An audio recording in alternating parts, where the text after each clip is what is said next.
La pièce est vide, il vient de vérifier.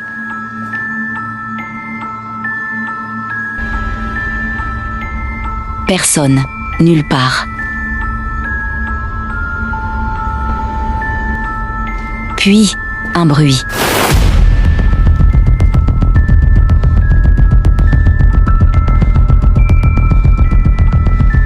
Une respiration. Lente, proche. Juste derrière lui. Mais il est censé être seul. Quelqu'un respirait, déjà là. Le placard était fermé et il était seul. Il n'y avait aucun bruit, rien d'anormal. Puis, un léger bruit vient du placard.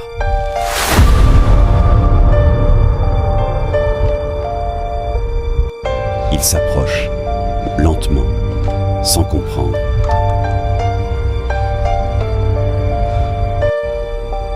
Le placard est bien fermé, complètement.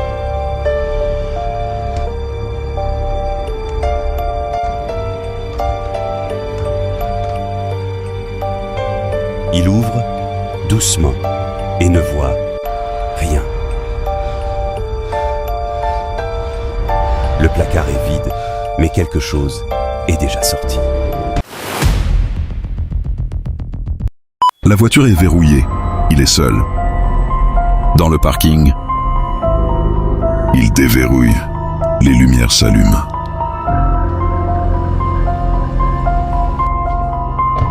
Il ouvre la porte, rien d'anormal. Il s'assoit, puis s'arrête.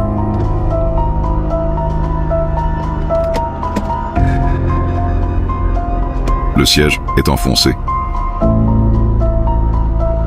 Il sent quelque chose présent dans la voiture, comme si quelqu'un venait de s'asseoir.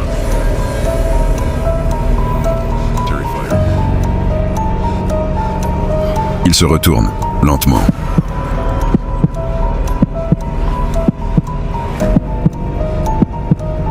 Quelqu'un respire derrière lui. C'est une créature qui veut entrer dans sa voiture. Il va dormir, seul. Quand il entrait dans sa chambre, le lit était vide. Il n'y avait rien d'anormal.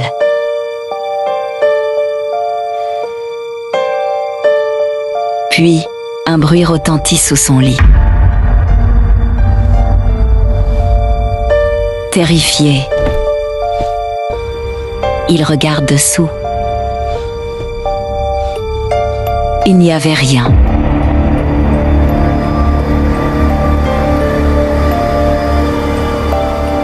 Puis, des yeux, mais il ne l'a pas vu. Quand il vérifie une deuxième fois, quelqu'un dormait déjà là. Il explore une maison abandonnée, seul, en pleine nuit. Sur une table, il trouve une vieille caméra. Elle est déjà allumée, en train d'enregistrer. Il regarde et se voit, lui-même, dans la pièce. Mais il n'a encore rien filmé. Sur la vidéo, quelqu'un est derrière lui. Mais dans la vraie pièce, il est seul. Et la caméra continue, avant que ça arrive. Il travaillait pendant la nuit, seul. Dans un immense immeuble de bureaux complètement vide, son job était simple. Surveiller les lieux, faire des rondes et vérifier que personne ne soit à l'intérieur après minuit. Mais cette nuit-là, quelque chose change. Il entend un bruit. Il s'approche, lentement, la main serrée sur sa lampe, et voit une porte entr'ouverte. Une pièce qu'il avait pourtant fermée lui-même quelques minutes plus tôt. À l'intérieur, tout est vide, sauf un ordinateur qui s'allume, tout seul, et affiche un plan du bâtiment, avec un point rouge, qui bouge lentement. Il comprend alors que ce point rouge, ce n'est pas un intrus, c'est lui, et qu'il y a un deuxième point, juste derrière. Son cœur s'arrête presque. Il se retourne lentement, sachant déjà qu'il n'est plus seul. Et au moment où la lumière s'éteint, une voix murmure « Ton service est terminé. » Il était en train de jouer, tranquillement, comme tous les soirs, casque sur les oreilles, complètement plongé dans son jeu, sans se douter que quelque chose n'allait pas tourner rond. Puis d'un coup, il s'arrête, parce qu'il entend un bruit étrange, très léger, comme une respiration lente, irrégulière, mais ça ne vient pas du jeu. Il enlève une main de la souris, il écoute mieux, et il réalise que ce son, beaucoup trop proche, comme si quelqu'un était juste à côté de lui. Son cœur commence à battre fort. Il tourne lentement la tête. Il sait qu'il ne devrait pas regarder, mais il sent, vraiment, qu'il n'est plus seul dans la pièce. Et là, il comprend, la respiration ne vient pas du casque, elle vient de juste derrière lui, si proche. Respirer dans son cou. Et au moment où il enlève son casque, la respiration continue quand même. Il rentrait chez lui, comme tous les soirs. Il appuie sur son étage, le 8. Mais l'ascenseur commence à bugger.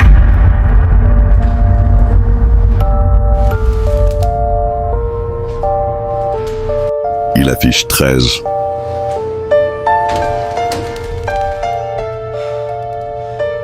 Sauf que cet étage n'existe pas.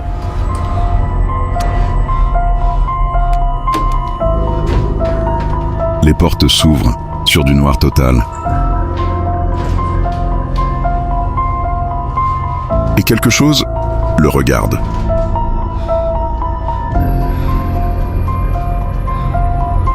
Il n'aurait jamais dû s'arrêter là. Mon ami m'a envoyé un message après sa mort. Je pensais à une erreur. Son numéro était encore actif. Mais le message vient d'arriver. Envoyé il y a 10 secondes.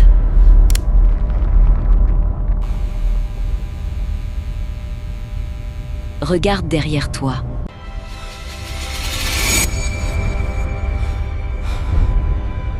Si c'était toi, tu te serais retourné? Il était seul, dans sa chambre. Quand il a entendu son nom. Une voix très basse.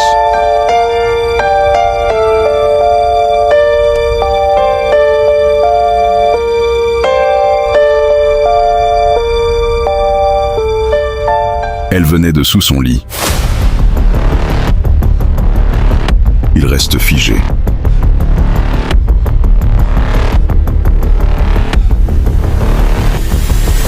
Et il décide de regarder.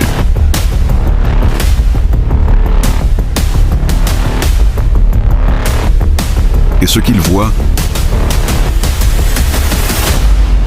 n'aurait jamais dû être là.